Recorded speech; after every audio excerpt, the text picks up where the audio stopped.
Movie शुरू हुई तो हाल में अंधेरा हो गया। एक रोमांटिक गीत के दौरान जीजू ने मेरे हाथ पर अपना हाथ रख दिया और मेरे हाथ को सहलाने लगा। मेरे शरीर में बिजली सी कौंध गई और मुझे आनंद आने लगा। दूसरी साइड बैठी साक्षी कुछ हिली दिली तो जीजू ने मेरा हाथ छोड़ दिया। साक्षी मेरी बेस्ट फ्रेंड थी और संजीव जीजू उसके पति। मैं हूँ मोना। लोग कहते हैं कि मैं बहुत सुंदर हूँ। शायद मेरी किस्मत में तारीफें लिखी थीं, क्योंकि हर कोई मेरे चेहरे की तरफ देखता रह जाता था। मेरी सबसे अच्छी दोस्त साक्षी हमेशा मेरी सुंदरता की बातें करती रहती थी। साक्षी दिखने में बिल्कुल साधारण थी, न सजे धजे रहने की कोई कोशिश करती थी, न ही कोई दिखावा। मगर वो दिल की बहुत अच्छी थी। वो अक्सर हंसकर मुझे कहती, तुम सच में परी जैसी हो। काश मैं भी तेरे जैसी सुंदर होती। मैं हंसकर कहती, मेरा तो चेहरा सुंदर है, लेकिन तुम्हारा दिल बहुत सुंदर है। मैं अंदर ही अंदर फूले नहीं समाती थी। साक्षी कभी मुझे अपनी बाहों में भर लेती, कभी मुझे किस करते हुए कहती, तुम्हें नजर ना लग जाए किसी की। तुम सच में बहुत सुंदर हो। जिससे तुम्हारी शादी होगी वो किस्मत वाला होगा। कभी कहती, तुम्हें बहुत हैंडसम पति मिलेगा। मैं हंसकर कहती, तू मेरी छोड़, अपनी बता। फिर एक दिन साक्षी की शादी हो गई। उसका पति बेहद हैंडसम था। शादी के दिन उसे देखकर मेरे दिल में हलचल मच गई। मैंने सोचा, इतना सुंदर पति तो मुझे मिलना चाहिए था, साक्षी को नहीं। अपने पति संजीव से मिलवाते हुए साक्षी बोली, ये है मेरी सबसे पक्की और सबसे सुंदर फ्रेंड और आपकी सबसे सुंदर साली। हमारी नजरें मिली तो हम एक दूसरे को देखते रह गए। फिर संजीव ने हंसकर कहा, साली यानी आधी घरवाली। हम तीनों खिलखिलाकर हंस पड़े। संजीव का साली आधी घरवाली कहना मुझे बहुत अच्छा लगा। मैंने कहा, जीजू आप तो बहुत मजाक करते हो। जीजू बोला, मैं कहाँ मजाक करता हूँ। इतनी सुंदर साली को देखकर ये बेईमान दिल अपने आप मजाक करने लगा। पता नहीं क्यों मुझे साक्षी से जेलेसी होने लगी थी। मैं सोचती रहती, साक्षी संजीव के साथ नहीं जचती। अगर साक्षी की जगह मैं होती तो क्या खूबसूरत जोड़ी होती। फिर मैं सोचने लगती, संजीव ने साक्षी को पसंद कैसे कर लिया। अगर उस वक्त साक्षी के साथ मैं होती और संजीव मुझे देख लेता तो वो कभी साक्षी को पसंद नहीं करता। पता नहीं मुझे इतना हैंडसम पति मिलेगा या नहीं। मैं संजीव के सपने देखने लगी। जब भी साक्षी और संजीव जीजू मुझे मिलते थे, मैं बातों बातों में साक्षी से नजर बचाकर बार बार जीजू की तरफ देखती और जीजू भी ऐसा ही करता। हमारी नजरें बार बार टकराती। जीजू मेरे साथ हंसी मजाक करता रहता और मुझे सुंदर साली कहकर बुलाता रहता था। एक दिन साक्षी का मेरे पास फोन आया, हम संडे को मूवी देखने जाने का प्रोग्राम बना रहे हैं, तू भी हमारे साथ चल। सुनकर मेरी खुशी का ठिकाना न रहा। फिर भी मैंने ऊपरी मन से कहा, मैं तुम दोनों के बीच कबाब में हड्डी बन जाऊंगी। तुम दोनों जाओ, एंजॉय करो, नई नई शादी हुई है। साक्षी बोली, अरे नहीं, तेरे जीजू भी यही चाहते हैं। उन्होंने कहा है कि मैं अपनी सुंदर साली और घरवाली दोनों के साथ मूवी देखना चाहता हूँ। मैं खुशी से उछल पड़ी और मचलते हुए साक्षी से कहा, अगर यह बात है तो फिर मैं तभी चलूंगी जब जीजू मुझे खुद कहेंगे। साक्षी कहने लगी, ठीक है, लो करो अपने जीजू से बात। और उसने फोन जीजू को थमा दिया।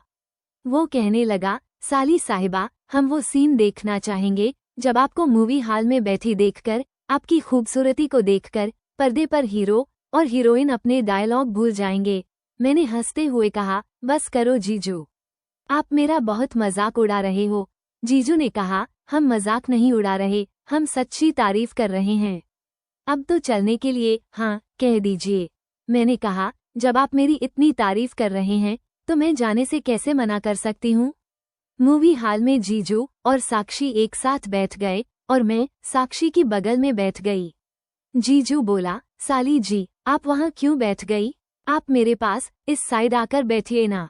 मैंने कहा, नहीं, मैं यहीं ठीक हूँ। जीजू बोला, मूवी देखने का मजा तो तब आएगा जब एक साइड घरवाली और दूसरी साइड सुंदर साली हो। वैसे भी वो सीट किसी और की है। हमारी तीसरी सीट तो ये है, मेरे बगल वाली। मेरा दिल तो कर रहा था कि मैं जीजू के साथ बैठ जाऊं, लेकिन मुझे लगता था कि कहीं साक्षी न बुरा मान जाए। मैंने साक्षी की तरफ देखा तो वो बोली, हाँ हाँ, बैठ जाओ बैठ जाओ। शर्माना क्या? मैं उठकर दूसरी साइड जीजू के साथ बैठ गई। एक तरफ मैं, दूसरी तरफ साक्षी और बीच में जीजू। जीजू खुश होकर बोला, ये हुई ना बात। मुझे भी बहुत अच्छा लग रहा था। जीजू के साथ बैठने से मुझे खुशी के मारे नशा सा हो रहा था। मूवी शुरू हुई तो हाल में अंधेरा हो गया। चलती मूवी में एक रोमांटिक गीत आया। जीजू ने मेरे हाथ पे अपना हाथ रख दिया। मुझे बहुत अच्छा लगा, लेकिन मैं डर गई कि कहीं साक्षी न देख ले। मैंने अपना हाथ पीछे खींच लिया। मैंने टेढ़ी नजर से जीजू के उस साइड बैठी साक्षी को देखा। वो मूवी देखने में मग्न थी। कुछ देर बाद फिर जीजू ने मेरे हाथ पर अपना हाथ रख दिया। इस बार मैंने हाथ पीछे नहीं खींचा। जीजू मेरे हाथ को अपने हाथ से सहलाने लगा। मेरे शरीर में बिजली सी कौंध गई। मुझे आनंद आने लगा। साक्षी थोड़ा हिली तो जीजू ने मेरा हाथ छोड़ दिया। कुछ देर बाद वो फिर मेरे हाथ की उंगलियों से खेलने लगा। फिर जीजू का हाथ उंगलियों को छोड़कर मेरे दूसरे अंगों की तरफ बढ़ने लगा। मैंने अपने हाथ से उसके हाथ को रोक दिया। मूवी देखने के बाद हम मॉल के फूड कोर्ट में खाना खाने बैठे। साक्षी वॉशरूम चली गई। जीजू ने कहा, मैं तुमसे प्यार करता हूँ। मैं तुम्हारा दीवाना हो गया हूँ। मैंने मचलते हुए कहा, दीवाने हो गए? इसीलिए ऐसी हरकतें कर रहे थे आप? अगर साक्षी को पता चल गया तो सारी दीवानगी निकल जाएगी। जीजू बोला, उसको पता नहीं चलेगा। मुझे पता है तुम भी मुझे प्यार करती हो। तुम भी मुझे आई लव यू कह दो। जीजू ने तो मेरे मन की बात कह डाली थी, फिर भी मैंने कहा, मुझे सोचने के लिए समय चाहिए। जीजू बोला, ठीक है, अच्छी तरह सोच लो। मैं मौका देखकर तुम्हें फोन करता रहूंगा, लेकिन तुम मुझे फोन मत करना। कहीं साक्षी को शक ना हो जाए। उसके बाद मैं और जीजू फोन पर बातें करने लगे। जीजू ऑफिस से मुझे दिन में 2-3 बार फोन करता। फिर उसने मुझे अकेले में मिलने को कहा। एक होटल में कमरा बुक करवा लिया। मुझे डर लग रहा था कि यह ठीक नहीं है। ये साक्षी के साथ धोखा है, लेकिन जीजू बार बार मुझे हौसला दे रहा था कि इसमें कुछ भी गलत नहीं है और साक्षी को कभी पता नहीं चलेगा। हमने होटल के कमरे में 2-3 घंटे एक साथ बिताए और खूब मजे लिए। फिर सिलसिला शुरू हो गया, साक्षी से चोरी चोरी जीजू से मिलकर मजे लेने का।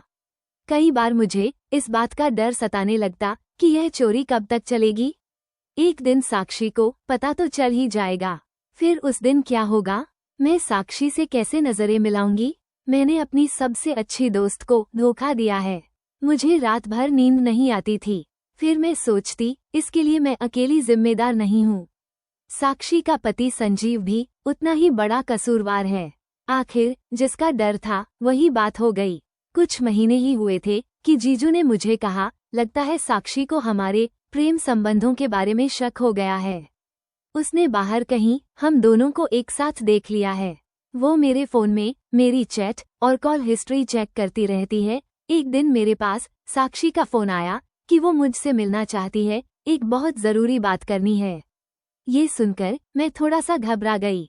मैं समझ गई थी कि वो मेरे और जीजू के प्रेम संबंधों के बारे में लड़ाई झगड़ा करेगी। अगर वो मेरे घर आ गई तो मेरे घर में हंगामा करेगी। पड़ोसी तमाशा देखेंगे। मेरी और मेरे पेरेंट्स की बदनामी होगी। ये सोचकर मैंने साक्षी को कह दिया कि मैं ही तुम्हें तुम्हारे घर आकर मिलूंगी। मैंने साक्षी को कह तो दिया था कि मैं तुम्हें घर आकर मिलूंगी, लेकिन मेरा मन उसके घर जाने को भी नहीं कर रहा था। पता नहीं वो मुझे क्या क्या लानत देगी कि मैं तुम्हें अपनी सबसे अच्छी फ्रेंड मानती थी, तेरी कितनी तारीफ किया करती थी और तुमने अच्छी दोस्ती निभाई। मेरे ही पति पे डोरे डाल लिए और पता नहीं क्या क्या बोलेगी। लेकिन इसके लिए तो उसका पति भी उतना ही दोषी है। इसीलिए मैंने जीजू से फोन पर बात की, मैं तब तुम्हारे घर आऊंगी जब आप घर पर होंगे। मैं साक्षी के घर गई। मुझे बहुत डर लग रहा था। साक्षी ने पहले की तरह हंसकर स्वागत नहीं किया। जीजू भी घर पर था। उसका भी चेहरा उतरा हुआ था। साक्षी ने मुझे बैठने का इशारा किया। फिर वो बोली, मैं तुम दोनों से एक खास बात करना चाहती हूँ। मेरा गला सूखने लगा। वो बोली, मुझे तुम दोनों के अफेयर के बारे में पता चल गया है। यह आप दोनों ने अच्छा नहीं किया। मेरे साथ धोखा किया है। मैंने और जीजू ने एक दूसरे की तरफ देखा और फिर साक्षी की तरफ। वो गुस्से में थी। तुम दोनों मेरे अपने थे। तुम दोनों ने मेरे साथ विश्वासघात किया। बताओ अब क्या किया जाए? तुम क्या बताओगे? संजीव, आपने मुझे ये भी नहीं बताया कि तुम मुझसे खुश नहीं हो। हाँ, शायद यह मुझ में ही कमी है कि मैं तुम्हें खुश नहीं रख पाई, क्योंकि मुझे लड़कों में रुचि नहीं है, लड़कियों में है। इसीलिए तो मोना, मैं तुमसे बहुत प्यार करती थी, लेकिन कभी तुमसे कह नहीं पाई। अब तुम भी संजीव से शादी कर लो। हम तीनों खुशी खुशी एक साथ रहेंगे। ये सुनकर मैं हैरान खड़ी कभी साक्षी और कभी संजीव जीजू के मुंह की तरफ देख रही थी। फ्रेंड्स, आपको ये कहानी कैसी लगी? कमेंट्स लिखकर बताएं। ऐसी और मज़ेदार कहानियों के लिए इस चैनल को लाइक, सब्सक्राइब और शेयर जरूर करें। Bye bye.